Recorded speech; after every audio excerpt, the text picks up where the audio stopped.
اس سلسلے میں اپنا رد عمل پیش کریں۔ آپ کو پتہ ہوگا سن 2014 میں جب بنگال کے ایک ضلع میں بم بلاسٹ ہوا اور اس میں کچھ دہشت گرد ہلاک ہو گئے اور کچھ پکڑے گئے، اس وقت جماعت علماء آسام نے 24 اکتوبر 2014 کو ہوجائی ضلع کے اسلام نگر میں دہشت گردوں کے خلاف ایک بڑی ریلی نکالی اور اس ریلی میں القاعدہ اور تمام دہشت گردوں کا پتلا جلایا گیا، اور اس وقت جماعت علماء نے ہوجائی سرکل آفیسر اور SDO سول کے ذریعہ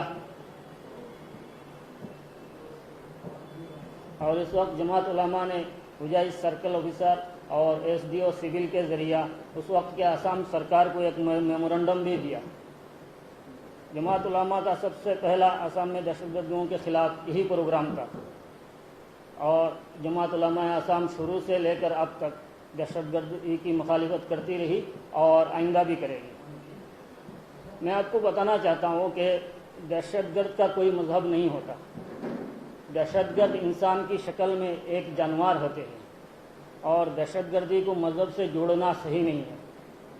لیکن ہمیں افسوس ہے کہ ہمارے آسام میں اب دہشت گرد پائے جا رہے ہیں۔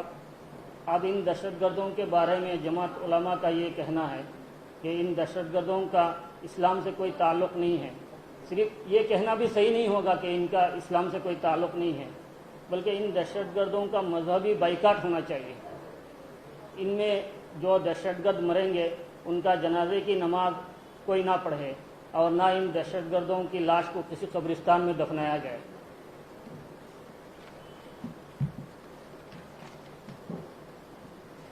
اور مجھے اس بات پر افسوس ہے کہ ہمارے ہندوستان کے بڑے بڑے جو مدرسے والے ہیں، جو بات بات پر فتویٰ دے دیتے ہیں، انہوں نے آج تک دہشت گردوں کے سلسلے میں کیوں مذہبی بائیکاٹ کا فتویٰ نہیں دیا، کیونکہ ہمارے مولانا اور مفتیوں کی طرف سے ایسا فتویٰ اور لیٹر شائع نہیں کیا گیا کہ کسی بھی دہشت گرد کے جنازے میں اور ان کو دفن کرنے میں کوئی مسلمان شامل نہ ہو۔ بلکہ ہم لوگ دیکھتے ہیں کہ کشمیر سے لے کر ہندوستان کے کسی کونے میں جب بھی کوئی دہشت گرد مرتا ہے تو اس کے جنازے میں اچھے آدمی سے زیادہ لوگ شریک ہو جاتے ہیں، اور ایسا لگتا ہے کہ کوئی اسلامی ہیرو شہید ہوا ہے۔ جب مسلمان دہشت گردوں کا مذہبی بائیکاٹ کریں گے تب یہ دہشت گردی پر قابو پانا ممکن ہوگا۔ اس وقت دہشت گرد بننے سے پہلے 100 مرتبہ یہ سوچیں گے کہ ہمارے جنازے میں کوئی نہیں آئے گا اور نہ ہمیں قبرستان میں کوئی جگہ ملے گی، ہماری لاش ایسے ہی سڑے گی۔ اور ایسے ہمارے اسلام میں جب کوئی نیا مسئلہ پیدا ہوتا ہے تو ہمارے مولانا لوگوں کا یہ طریقہ ہے کہ اس میں جو ہے ایک کانفرنس کر کے اس مسئلے کا حل نکالتے ہیں۔ لیکن مجھے افسوس یہ بھی ہوتا ہے کہ ہمارے مولاناؤں نے یہ دہشت گردوں کے سلسلے میں کوئی ایسا مسئلہ نہیں نکالا کہ ان کا مذہبی بائیکاٹ کیا جائے، اور یہ ہونا چاہیے کہ ان دہشت گردوں کا مذہبی بائیکاٹ ہونا چاہیے۔ صرف نام سے نہیں چلے گا کہ اسلام سے ان کا کوئی تعلق نہیں ہے۔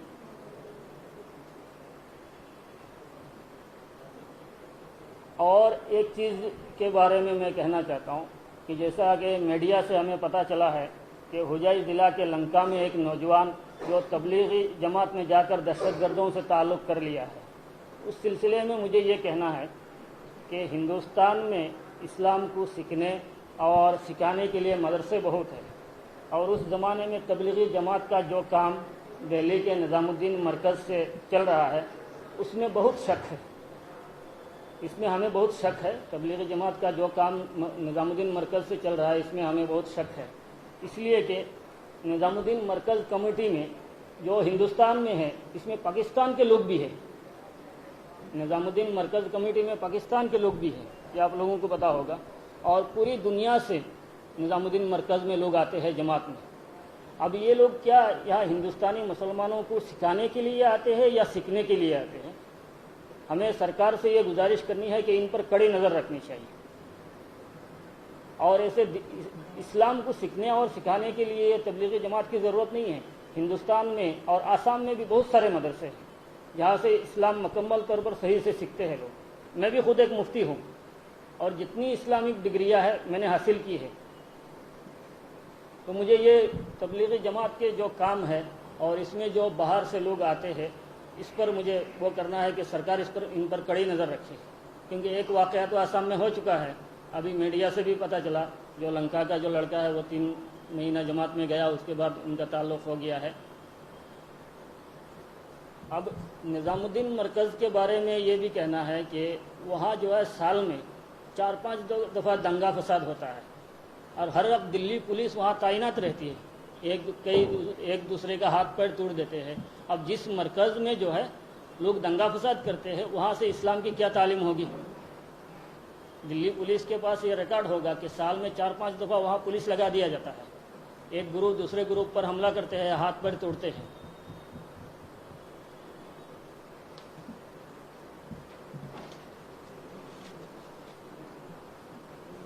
اب جو ہمیں اپیل کرنا ہے وہ اپیل یہ کرنا ہے کہ دہشت گردوں کا مذہبی بائیکاٹ کیا جائے۔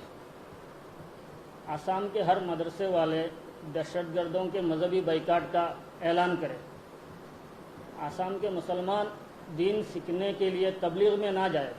آسام کے ہر علاقے میں مدرسہ ہے اور مولانا ہے، ان مدرسہ اور مولاناؤں سے دین سیکھ سکتے ہیں۔ اور خاص کر سرکار ہندوستان میں باہر سے آئے ہوئے جتنے تبلیغی جماعت کے لوگ ہیں ان کی صحیح سے جانچ کرے اور تبلیغی جماعت پر کڑی نظر رکھے، اور خاص کر آسام سرکار بھی آسام میں تبلیغی جماعت کے کام پر نظر رکھے۔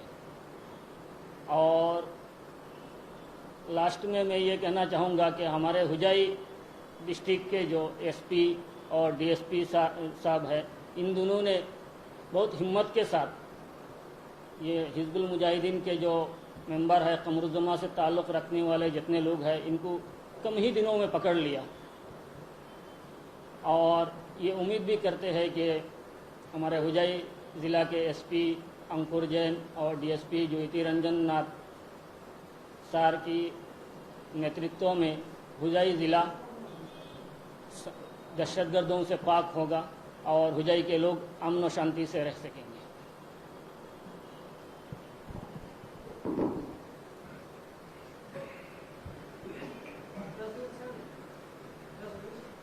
اس لیے میں نے اردو بخات لکھی ہے نہیں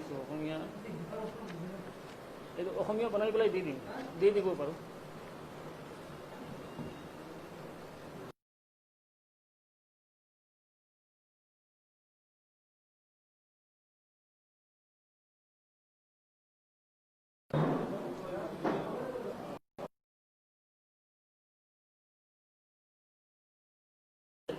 যিবিলাক সন্ত্ৰাসবাদ আছে আৰু এতিয়া আমাৰ অসমত ধৰা পৰি আছে, ইহঁতৰ ধৰ্মৰ লগত কোনো লেনদেন নাই, আৰু এতিয়া যিবিলাক সন্ত্ৰাসবাদ ধৰা পৰি আছে গোটেইখিনি মুছলমানেই আছে, আৰু ইহঁতক আমাৰ মুছলিম সমাজে ইহঁতক ধৰ্মীয় হিচাপত বহিষ্কাৰ কৰিব লাগে, যে ইহঁতৰ যদি মাৰা যায় ইহঁতৰ কোনো জনাজাৰ নামাজ পঢ়িব নালাগে, আৰু ইহঁতক কোনো ইছলামিক কবৰস্থানত ইহঁতক জেগা দিব নালাগে। তেনেহ'লে কোনো সন্ত্ৰাসবাদ হোৱাৰ আগত ইহঁতে কি কৰিব যে আমি মৰিলে এনেকৈ আমাৰ মৰাৰ পিছতো শাস্তি হ'ব। এইটো হ'ল আমাৰ মানে ধৰ্মীয় বাইকাট, যিটো হ'ব লাগে। আৰু আমাৰ যিমান মৌলানা আছে গোটেই ইণ্ডিয়াত, সিহঁতেও মানে এইটো ৰিলিজ কৰি দিব লাগে যে কোনো সন্ত্ৰাসবাদক আমি ধৰ্মীয় হিচাপত কোনো সন্মান নিদিওঁ।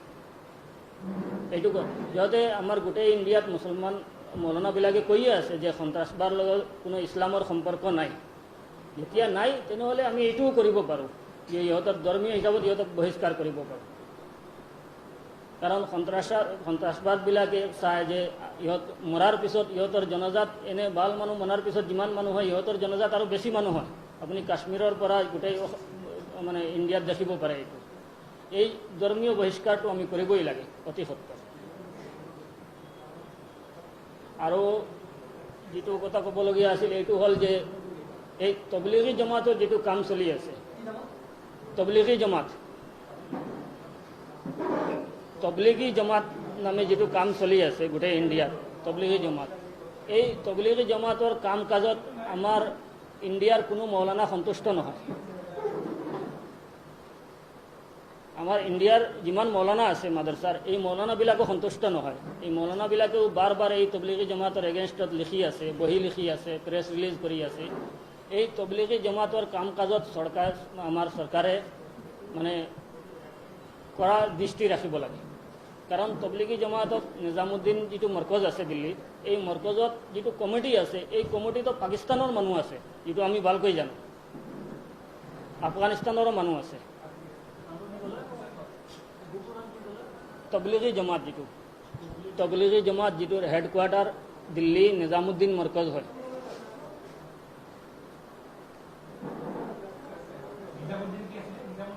নিজামুদ্দিন মৰকজ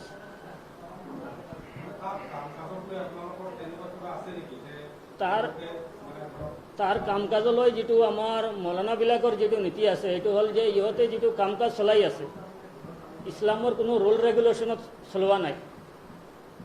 আমাৰ দেওবন্দ যিটো মাদ্ৰাছা আছে এই মাদ্ৰাছাই বাৰ বাৰ ইহঁতৰ এগেইনষ্টত ফতৱা দিছে। কাৰণ ইহঁতৰ যিটো চলি আছে অনলি কাল্পনিক মেটাৰত চলি আছে, যে এনেকৈ কৰিলে ইমান হ'ব, এনেকৈ কৰিলে 72 হুৰ পাব, এনেকৈ কাল্পনিক চলি আছে। কোনো ধৰ্মৰ কোনো কিতাপত এইবিলাক নাই। কাৰণ ধৰ্মৰ কিতাপ আমাৰ মৌলানাবিলাকেই বেছি বুজি পায়, ইহঁতে পঢ়ে। এই তবলিগী জমাতৰ যিটো আছে কাল্পনিক টাইপৰ চলি আছে।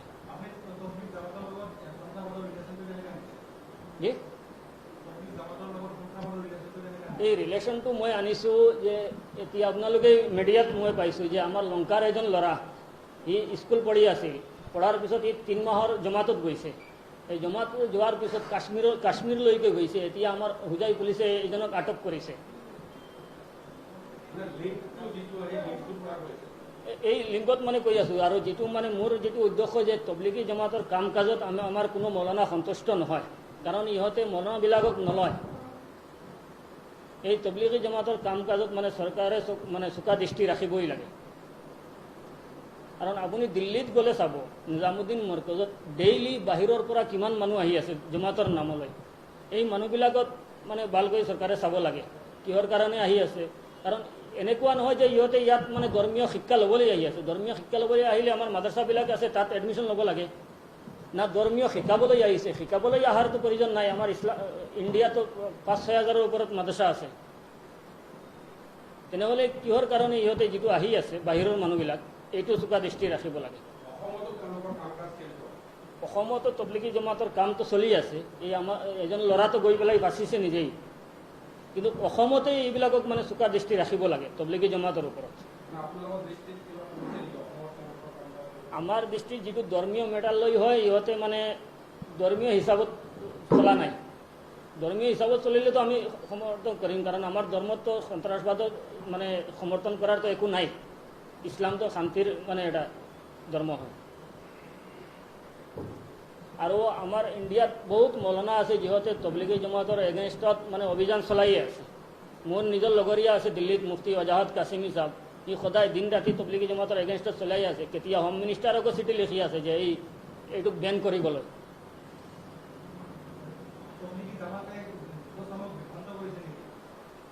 তবলিগী জমাতে এটাতো যিটো আমাৰ উদাহৰণ সন্মুখত আছেই, আৰু এই ধৰ্মীয় হিচাপতে ইহঁতে কৰি আছে, বিভ্ৰান্ত কৰি আছে। কোনে? তবলিগী জমাতৰ যিটো মেইন কাম, ইহঁতে কয় যে আমি ইছলামৰ প্ৰচাৰ কৰি আছোঁ। প্ৰচাৰ কি এজন নৰ্মেল মানুহ যিজনে ইছলামৰ শিক্ষা লোৱা নাই সি কৰিব পাৰিব নেকি? কোন মানুহ? তবলিগী জমাতৰ কেইজন গ্ৰুপ আছে।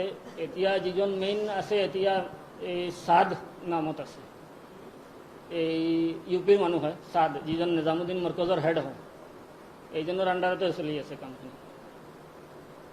কিন্তু ইছলামৰ প্ৰচাৰ কৰিলে ইছলামী শিক্ষা শিকিব লাগে না প্ৰথমতে। আৰু ইছলামী শিক্ষাটো মৌলানাবিলাকৰ আছে, মৌলানাবিলাকতো তবলিগী জমাতত নাযায়। সিহঁতে আন এটা দি পেলাই আৰু কি কৰে, ইহঁতৰ টাৰ্গেট হয় গাঁৱৰ যিবিলাক নৰ্মেল মানুহ, যিবিলাকৰ ইছলামী শিক্ষা নাই, সেইবিলাকক লয় তবলিগী জমাতত।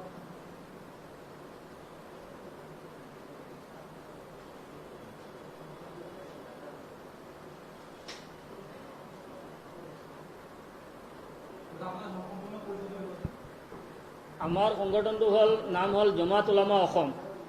আৰু এইটো মানে জমাত উলামা নৰ্থ ইষ্টৰ নামত গোটেই নৰ্থ ইষ্টত আছে। গোটেই নৰ্থ ইষ্টত মানে আমাৰ কাম চলি আছে।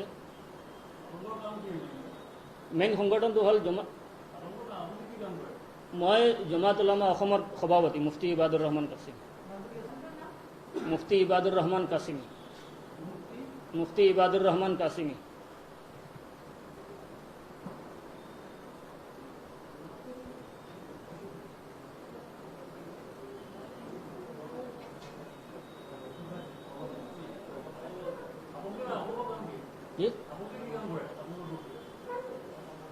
আমাৰ ফালৰ পৰা যিটো আছে এতিয়া যিটো আমি কৰি আছোঁ উন্নয়নমূলক কাম কৰি আছোঁ গোটেই অসমত। আমি এই কেইদিন আগত এখন স্কুল খুলিছোঁ হোজাই, যিটো আমাৰ এতিয়াৰ শিক্ষামন্ত্ৰী সিদ্ধাৰ্থ ভট্টাচাৰ্যই গৈ পেলাই অপেনিং কৰিছে। আৰু এই স্কিল ডেভেলপমেণ্ট এইবিলাকত বহুত মানুহক সহায় কৰি আছোঁ আমাৰ চৰকাৰ অহাৰ পিছত। এই চৰকাৰ অহাৰ পিছত আমি বহুত উন্নয়নমূলক কাম কৰি আছোঁ। আৰু যিটো মেইন কাম হ'ল এই হিন্দু মুছলিম